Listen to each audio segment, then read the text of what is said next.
Little sip of tea to get us started today. It's been a while. Greetings. We're back. By we're back, I mean I'm back. Uh, Finally felt the need, the urge, the drive, the instinct, there's a word in there that I'm looking for, to turn on the camera, to flip on the record button, to have another self conversation. Without any intentions or expectations other than just to be reflective with my thoughts and share some things. If it helps other people, great. But I find this is an effective way to work my way through some things that are on my mind. So it's been about 3 months since the last time that I've decided to record something. And there's been a lot that's happened in that time period, but tonight is particularly important because I feel a certain way. I feel different. Something happened today that there's been lead ups to this day, to this moment over these past 3 months, where tonight was allowed to happen. Tonight was the path was paved for tonight to be able to happen, and I would consider it a breakdown. Not in the sense that anything is urgently wrong or that I'm in any sort of danger, but it was the recognition that I can't do certain things on my own. There's certain battles that I've been facing that have just broken me down, and it actually feels good. It feels good to admit that, to say it, to feel it.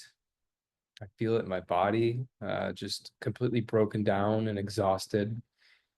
And there's a freedom in that. There's a freedom in expressing and sharing and admitting that. And for a while now, at least a few weeks, I've been practicing prayer. I was guided to do so, and also felt an inner urge to do that. And I grew up in practicing Catholicism with my family, and that's what drove me away from religion.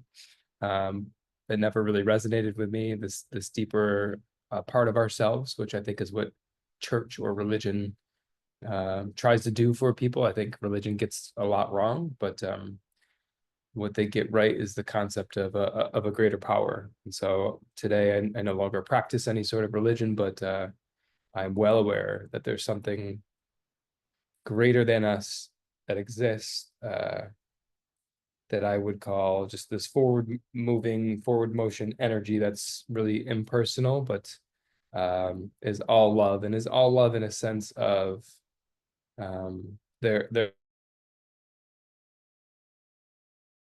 that I can't possibly fathom, and that I'm just a piece of the bigger puzzle. And woe me for believing that I'm being inconvenienced or going through something that I shouldn't be, when there's a greater story being told and I'm just a part of the greater good. So yeah, I've been able to arrive at the full acceptance that whatever I go through is what I'm supposed to be going through. There are many lessons in struggle, in strife, in troubles. And I think prayer is most powerful when there's this recognition that I can't do it myself, can't do it on my own. I need help. I need this greater power on my side for some of these things that I'm battling.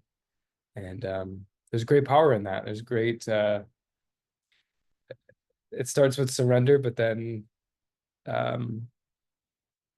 yeah, it's like a tiny little death. It's like an ego death of admitting that I can't do something or that I need help. And in a way, I think I'm committed daily, as of today, to surrendering to these tiny deaths every single day. And I want to get in a little bit more to what I mean about that, but I got to enjoy this tea first.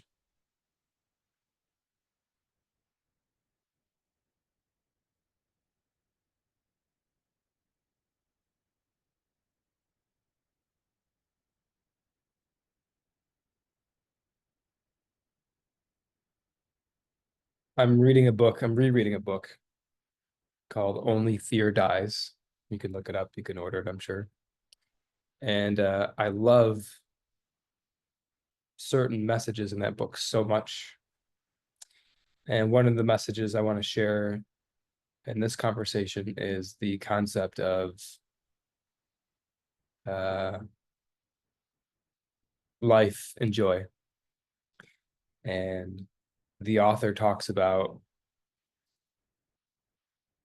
coming into this world as a newborn and how pure our essence is and our joy. We don't even have to try. There's nothing external that can increase the amount of joy that we give, that we experience. However, because of how corrupted, if I may use that word, our parents have been through the struggles and trials and tribulations of life, they're encouraged and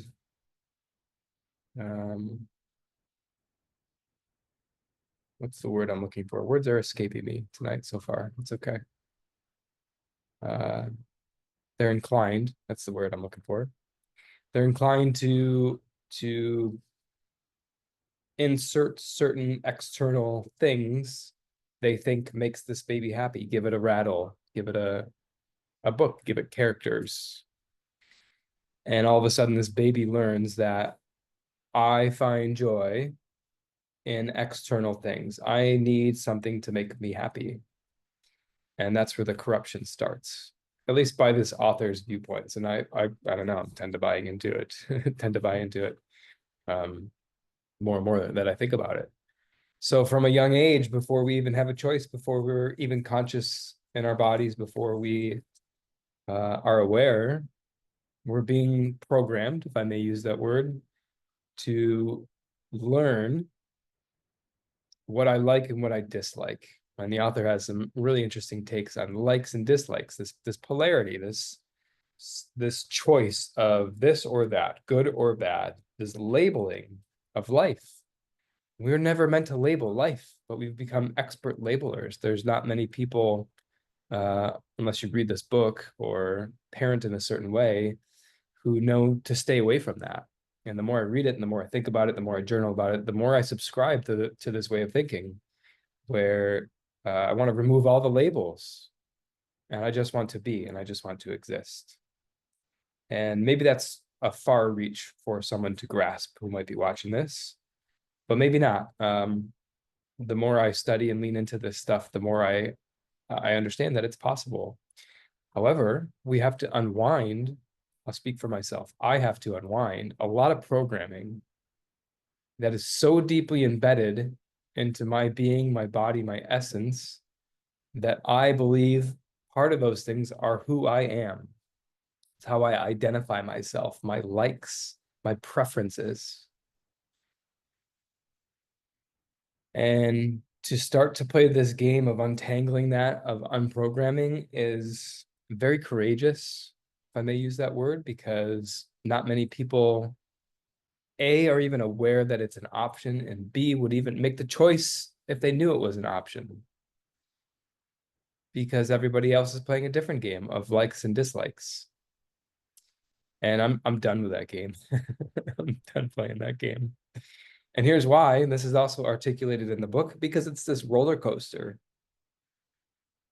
You learn to get your joys from external experiences. Looking forward to dinner or a date or sports teams. Just anything throughout your day that you're labeling as good or bad, or I'm looking forward to this, or I'm not looking forward to this. This constant ebb and flow of joy and highs and misery and lows. And there's nothing wrong with playing life that way, playing that game, but I'm done with it. I'm seeking this other way. And this other way is many tiny little deaths every single day. Anything that I think that I want or think that I need, or any urge or any temptation, falls into this category of what I'm talking about. And that's what I learned today is that I'm in way over my head. I can't do this myself. I need God. I need a higher power. And I had a breakdown and I just asked, please help me. Help me with this. I can't do it on my own. And it felt so good to admit that. And a part of me died. The part of me that is competitive. I'm not all the way uncompetitive now, but I mean, competitive with myself or hard on myself. Like, why haven't I figured this out? Or why can't I do this? Why can't I overcome this? Um, I've lost every battle in terms of urges and temptations, and it's mostly food for me. If I can share detail.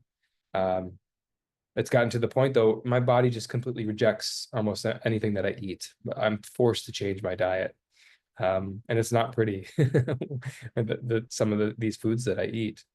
And so I have just tried over and over and over again to make healthy decisions, to eat certain foods, and you could say it's a lack of discipline, but I'm at peace with how much I've tried, how much I've committed, how much I've made decisions on what to eat, what not to eat, when to eat, and nothing works. And so I just broke down, and that's just one example of a few things that I've admitted that I can't win on my own.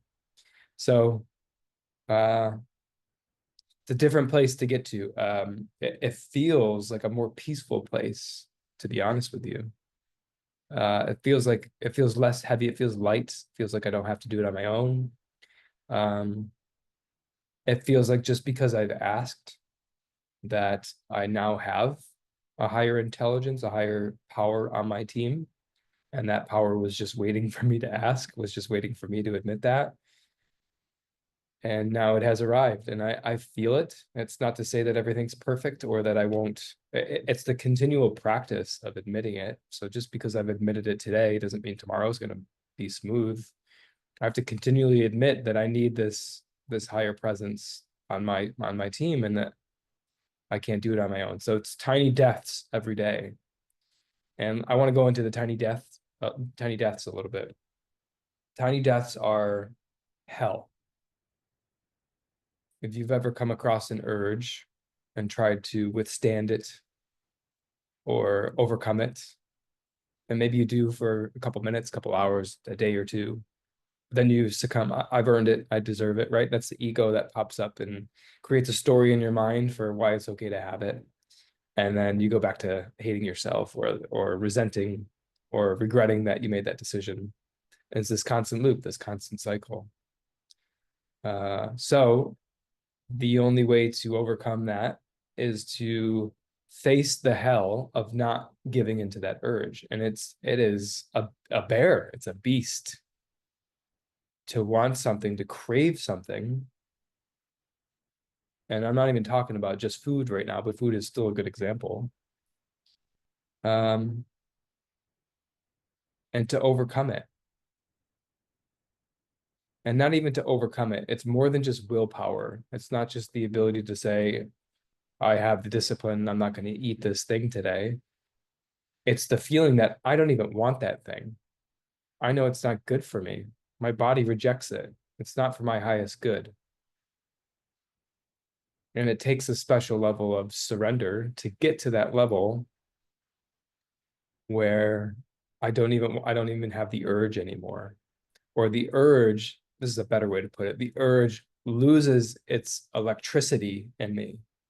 When that urge is inside, it's gripping. It's like it's a part of you. And that's the falsity, is that I think it is me that wants that thing. And part of this practice that I'm working on is separating myself from this part that I think is me, that is really not.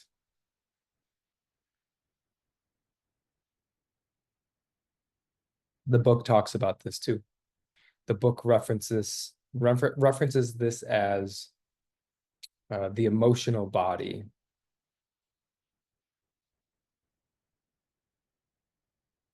And it has an interesting take because our emotions are so key in our lives, but are they?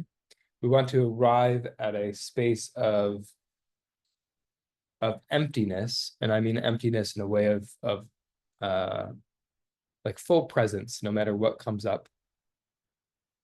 And if we're a victim of our emotions, we just react like any other animal in the animal kingdom.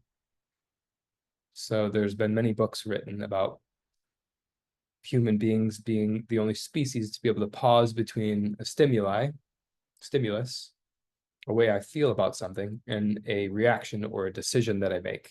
A reaction is like the natural urge or tendency for the emotions to take control of what you do next. And so we're the only species, uh, maybe that's debatable, but the only one that I know that has the ability to pause, process, and to make a decision for my highest good. So the author has an interesting take on this, and that's we don't want to succumb to our emotional urges. So he calls every emotion, every desire, every want that we could have, he references our emotional body. And so part of the goal is to let the emotional body die as often as possible. And how do you know what the emotional body is? It is that place that is not good for you, but feels good. Sometimes that's hard to determine or delineate between what feels good and what is good for you. And I keep using the terms temptations, urges, um, yeah, desires. And here's the thing that is so interesting is that there's no like immediate repercussions to scratching that itch. Everything's okay enough if I eat that thing, if I do that thing, it's not like this wrath of God comes down right away and we immediately know not to do that thing anymore. No, we can like get away with it for a certain period of time. There's always repercussions, everything, but there might be a time delay. Eating food is a perfect example, right? Within 5 or 10 minutes, nothing happens. But in an hour or two, if you eat dairy, for example, and you're lactose intolerant, you're going to pay the price.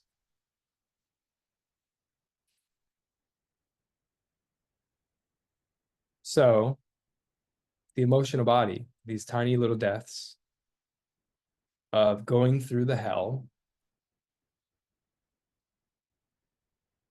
And when you're in hell, that's when you ask for help. That's when you pray. Please, please, I can't do this on my own. I can't defeat this urge. And you'll be injected. Speak for myself. I have been injected with this feeling of no longer wanting that thing.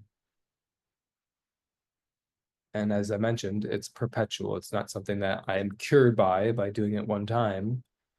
I am a human being. And until I permanently separate myself, divest myself from my emotional body, I am exposed to having urges, experiencing urges.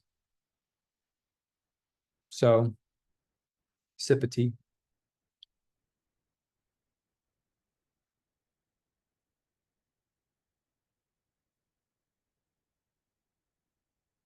Yeah, so the impetus to turn on the camera tonight is because through various practices that I've been doing and meditations, I'm starting to feel really invigorated. I'm starting to get my mojo back. Not that I lost it, but when I start this path, uh, the things that light you up or give you your strength are, if they're ego related, to give up all that stuff. And so I've been somewhat deflated or even like moody and even depressed. Not to the point of like clinical or anything that is to be concerned about, but it's the normal process, I would say, of allowing things to die that I've been identifying with as me. And so, you could make the argument, or I could, that maybe I should have turned the camera on anyway. But it didn't feel it didn't feel valuable, because I didn't have the other side of it yet. I didn't have the lesson or the aha. And again, maybe I didn't need that. But anyways, I haven't felt motivated to share or to record anything up until now. So what I can tell you is there's still more to go. I'm still learning. I'm still surrendering to certain things, but around this time period is the first time I felt alive again. I can feel it coming. It's growing inside of me. A new foundation that is truer, that is realer, that is more connected than I've ever been before, that holds the power of my true essence, the same one that I was born with, the one I came into this world with, the one that I had lost and forgotten about along the way, the one that my child self embodied so easily and effortlessly. It's coming back, and I can feel it. The more that I shave away the ego and the parts of me that I used to identify myself with, the more calmer and at peace and alive I feel when I'm able to feel that flicker of my flame, my inner flame, that is connected to the higher realm. And so I wanted to get this going tonight. I wanted to capture this feeling because I'm so excited. I have a lot of things that are coming. I want to really be in service to this higher power. I want to be used by it as the vehicle to make an impact for other people. And I'm learning first, I have to make the impact for myself. I have to truly embrace and embody the life and the lifestyle that someone lives when they're connected to God, when they're doing the work to tame the ego.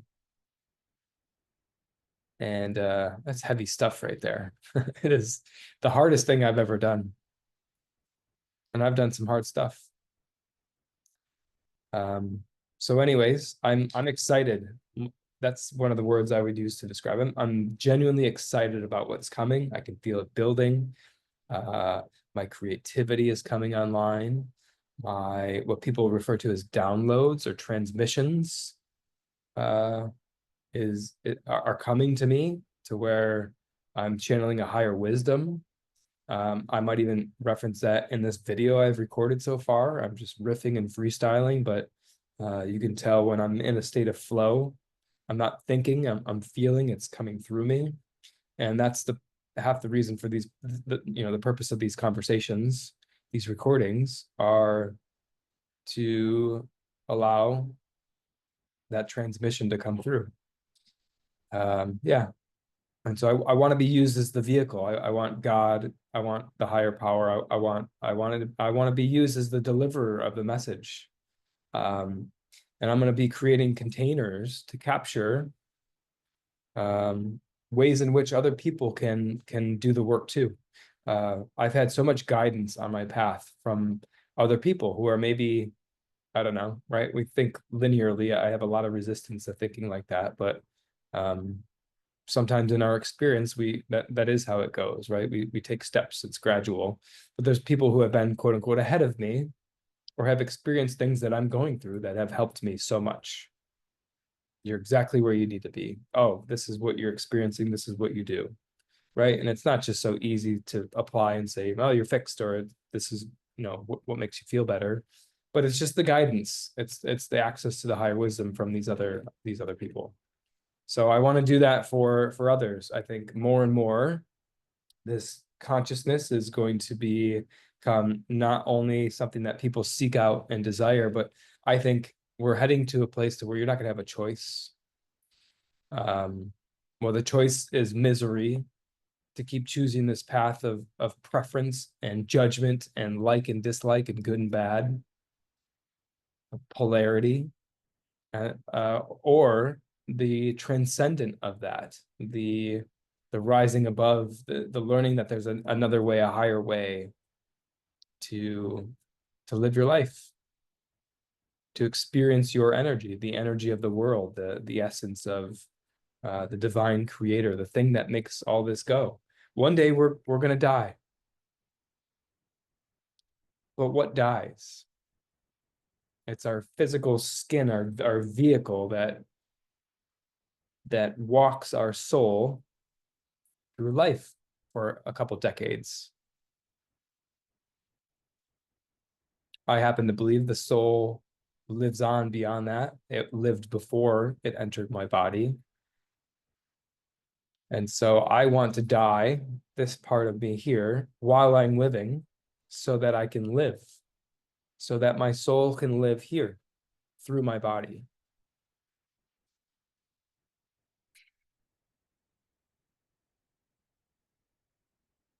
That's what I genuinely desire, and I need help to do that.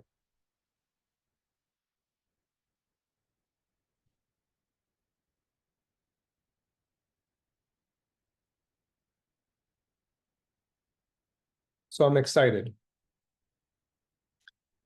I'm more present than ever. I feel calmer in my body. I also notice now the things that don't allow me to be calm, still urges, still temptations, but my intuition is off the charts. The things that I sense, can sense energy in people, situations. I know when to stay away, when to avert my eyes or keep my attention internal. That's maybe the last thing that I'll share is my attention. Oh my gosh, revelations about my attention, what I'm focused on. For so long, it's been external things. Look at that thing. Oh, isn't that interesting? Look out there. To keep my attention on my body, in particular my heart, to see people with my heart instead of my mind has been an incredible experience, an incredible transformation of how to experience the world.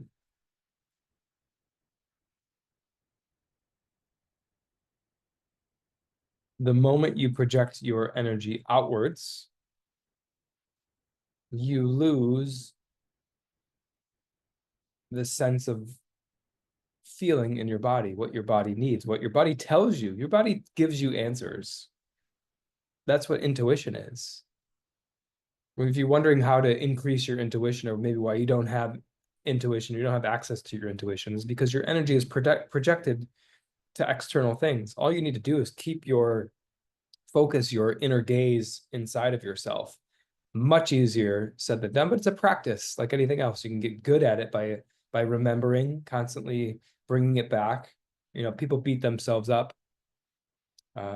for losing it, or like, oh well, I started with this intention and it was there for a second. How long have I been gone? I just noticed that my energy has been elsewhere. Just keep bringing it back, keep bringing it back, keep bringing it back. That's why meditation is so effective, not just for meditation's sake, but you're practicing focusing on your inner being. For me, it's been focusing on my heart.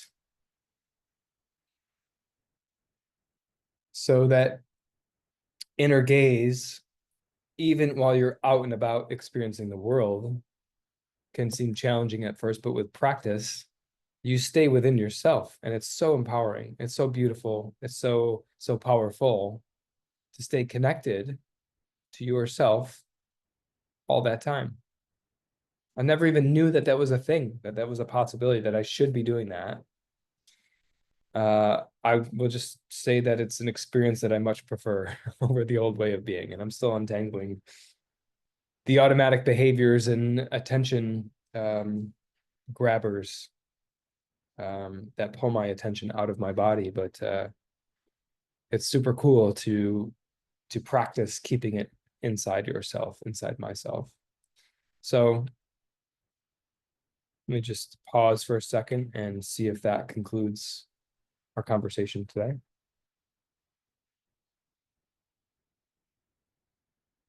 I'm excited. I'm excited about what's coming. There, I expect these conversations to get even not deeper, but yeah, these concepts to come through me. I think part of what I'm here to do and what my gift is to be able to articulate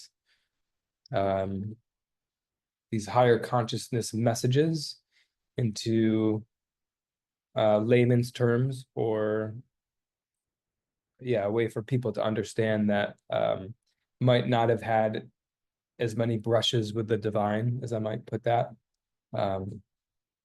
That would be my message to people, though, is that you have access to your, what I would call, what I've learned to call that as your multi-dimensionality. You are not just a physical body. You have a spirit and a soul, and your spirit and your soul are here to experience and to have the human experience in your body. So it's all integrated with each other, but we're just not taught to connect with our soul and our spirit as much as paying attention to our physical needs and urges. But there are practices you can do to experience more and more of your soul, more and more of your spirit, as opposed to your physical body. Not to reject the physical body, but to learn how they work with each other. And I would summarize my experience, especially these last couple months, as seeking those things out, as being a student of how that triumvirate interacts with each other, how it overlays, how it influences each other, and it's pretty complex.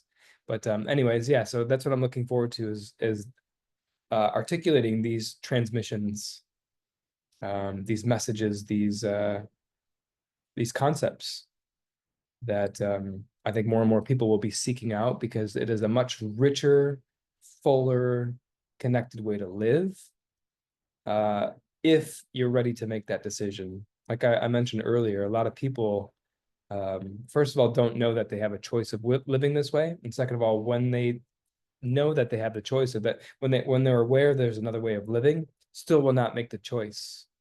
I think the Matrix got this concept really right with the blue pill and the red pill. And Morpheus says to Neo, you take this pill, you go down the rabbit hole, and you'll find out just how far down it goes. And when you take it, there's no turning back. He takes the other one, right? Or takes it out of his hand, I think. Some people don't want this path. They don't want to know. They don't want to look. When you start to look, this rabbit hole is deep. But you start to play a different game. It's not about the destination of I need to get this way or to be this type of person. It's the constant seeking that is rewarding, of what the fuck am I? What is my natural essence? What did I come into this world? How pure was my consciousness? Can I get back to that place? Can I untangle all these unconscious behavioral patterns that were embedded and ingrained and thrust upon me before I even knew what was going on? The answer is yes, to those that might commit to it. But I encourage you to take, what is it, the red pill? Yeah, take the red pill if you feel so inclined, and embrace these little deaths. Because when those deaths die away, what remains is this flicker that builds into a flame and eventually a bonfire of your true energy, your true essence, the part that makes you unique, who you are to your core, that's connected to this greater essence, that this greater mystery of life that we may never know the details about. We're not supposed to. That's what the multidimensionality is beyond the logic, beyond the structure, beyond the explainable. Being able to tap into our intuition and our hidden gifts, our talents and abilities that you can't see, you can't smell, you can't hear, you can't taste, you can't touch. They're beyond our five senses. They're the clairs, the clairvoyance, the clairaudience, all the clairs. We all have access to these things. We might be enamored by people we see on TV who have these spiritual gifts or spirit gifts. We all have them, but we must do the work to untangle the things that are blocking those pathways from happening, and also do the work to open up the pathways to allow these things to come through. I leave you with that again, hardest journey I've ever been on, hardest things I've ever had to do, but also the most absolutely worth it, rewarding in a different way that I can't even begin to describe to you. It's not the sweetness of like a victory or a dopamine hit of satisfying a craving. It is a longer lasting, more present way of existing in the world that is more connected to who I am through this greater power that we can't explain. And with that, I leave you. I look forward to more discussions, and I will see you again soon.